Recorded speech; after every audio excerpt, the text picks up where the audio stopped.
Well, folks, we've had an absolute ripper of an opening round for the Australia Cup in 2024. We're down to the last 16, and only 6 teams are in the A-League.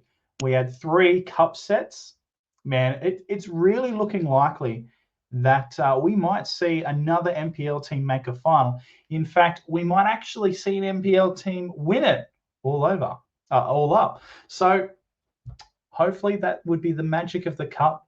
But let's sit down and have a bit of a chat about the first 16 games that were played in the round of 32.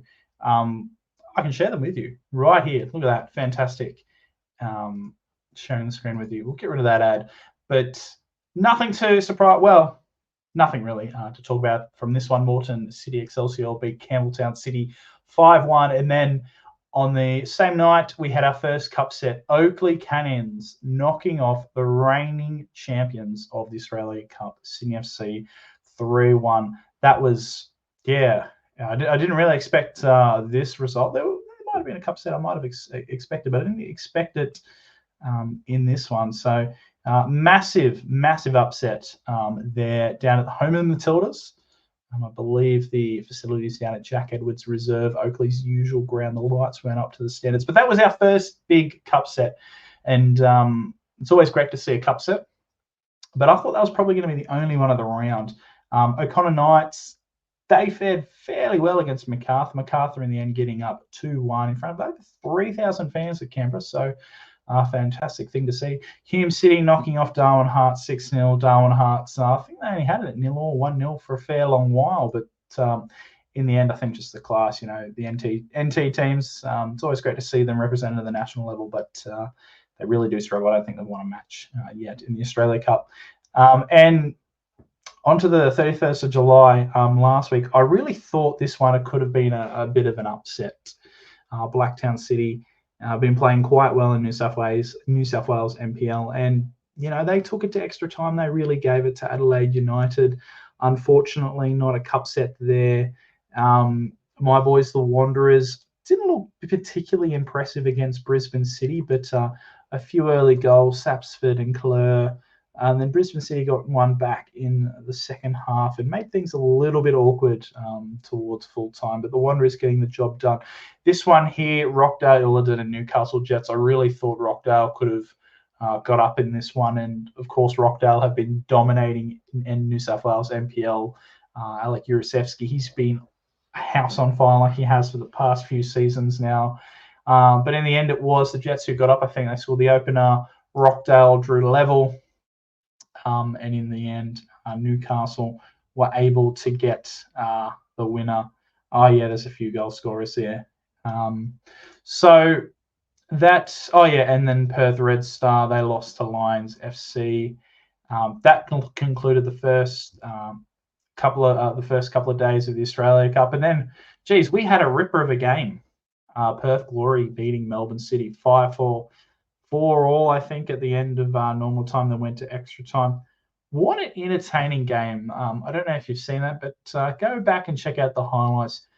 High scoring. Defence wasn't particularly great, but some really entertaining goals in that one. And Nathaniel Blair getting a few, I think it's maybe second game at a competitive level for the Perth Glory since he's joined from the Wanderers. And then we're getting into our last couple of days of the opening round of the Australia Cup. Melbourne Victory beating Newcastle club Lambton Jaffers 4-1. No real surprise in that one.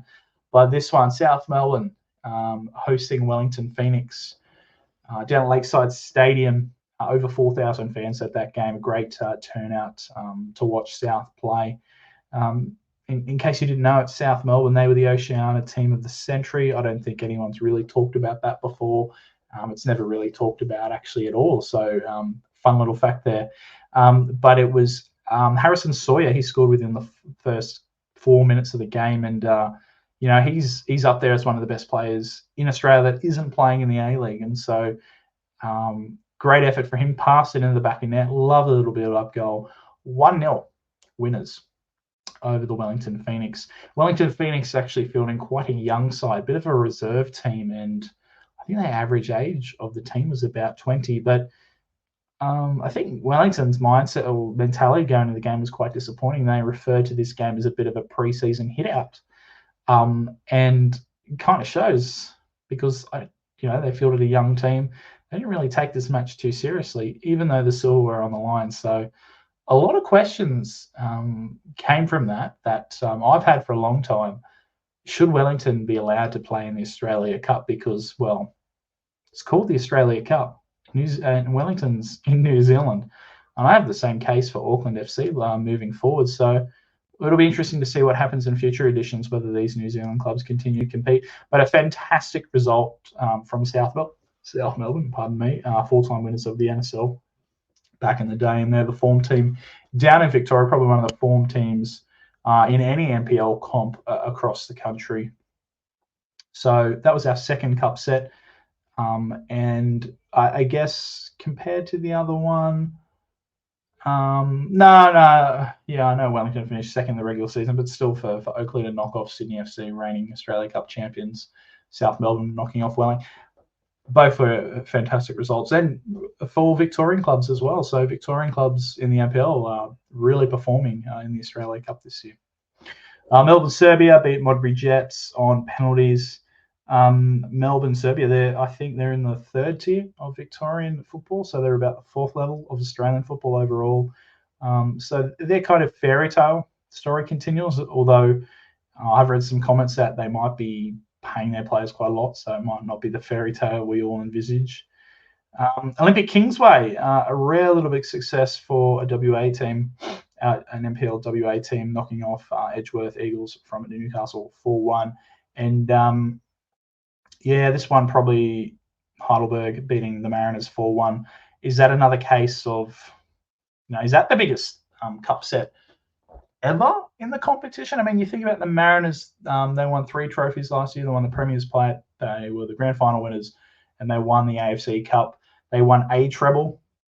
It's not the treble, but they still won 3 trophies in a season, and that's a fantastic result for them. But then to go out against Heidelberg United, a team that's competing for the top few positions in NPL Victoria, that's a massive result for Heidelberg, and that's a massive upset. And another NPL Victoria team getting the win against an A-League team. For a long time, I've been convinced that New South Wales NPL is a lot better than, not a lot, but I would say it would have its edge against the NPL Victorian teams. But, Victorian teams are really impressing. So it'll be interesting to see how that goes, how they go moving forward into the later rounds. But massive result. That's probably my pick of the matches, actually, because the Central Coast team was actually still quite strong. You think South's win against Wellington, the Wellington team was quite weak, not taking away from South Melbourne, but I think this result for Heidelberg is probably the better cup set of the opening round of the Australia Cup. They had Northwest Sydney Spirit knocking off Glenorchy Knights 3-0 up at the Arctic Circle. And then Olympic, I would probably say Olympic, that was a bit of an upset for them to beat Ipia 1-0. Check out the highlights from it. It was a very, very physical game. Some really big tackles in it. A lot of great saves too. So go check out those highlights if you've got some time. So that is the opening round of the Australia Cup done, and some pretty big upsets. For me, 2 big talking points that have come out of the opening round that I did kind of mention. But are we going to see an NPL team win the Australia Cup for the first time? It'd be one of the biggest stories to come out of this competition. I mean, Sydney United have done it a couple of seasons ago, and I think within the way the draw's been set up, I think there's a real possibility that we could see an NPL club make the final. Actually, we'll see if we can get the bracket for the rest of the competition, because the draw's been made right through to the final, so we know hypothetically where teams could finish. I'll just get that up. I think Wikipedia will have it here. Yeah, so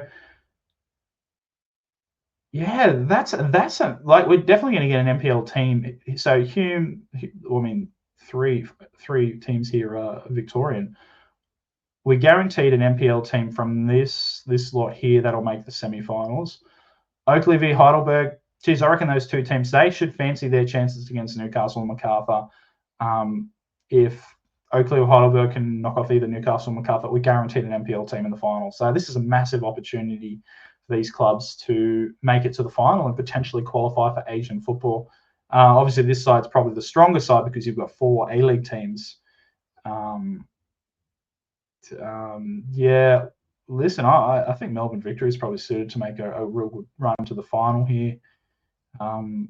But yeah, that's really exciting to see the potential of an NPL team. I'll stop sharing that.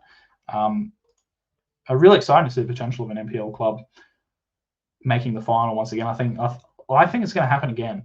I don't see Newcastle Macarthur making a big run to the final. So it'll be interesting to see what happens there for sure.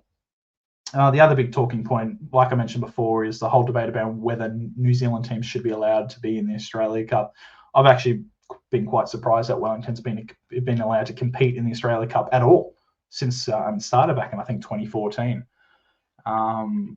But yeah, it just seems weird to me that Wellington have to play their games away from home no matter who they're playing. And they can't, even if they win it, they can't even compete in Asian football, which is also the same if they win the A-League. So I don't think they should be allowed in the Australia Cup. But then where do they go? Because the New Zealand equivalent, I think it's the Chatham Cup, they're playing semi-pro teams, but most of the time these clubs are actually amateur, and they would absolutely walk it. That cup competition, Auckland or Wellington, it'd be them every year. So where do they go? To me, it just, I don't know, like there was the bottom 4 of the A-League were all Australian clubs. They were battling out for 2 spots, yet Wellington were guaranteed a spot, even though they're not an Australian club. Don't know. Well, I do know. I don't think they should be in the competition, but I think there'll be some big decisions to be made by Football Australia in the coming years because I just don't know if they should be in the competition. But anyway, that's the opening round of the Australia Cup. What were some of your highlights? Surely it's going to be some of those cup sets there. If you made it this far in the video, please give us a like. Do subscribe to the channel if you haven't. And yeah, let us know in the comments what matches you're looking forward to the most for the round of 16.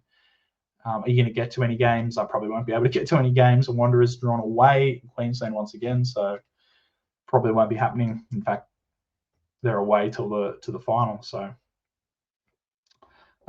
anyway, thanks for watching, and we'll be back with another video soon, hoping to have another video essay coming out soon as well. But yeah, make sure you subscribe to the channel so you don't miss that one. Anyway, we'll see you in the next video.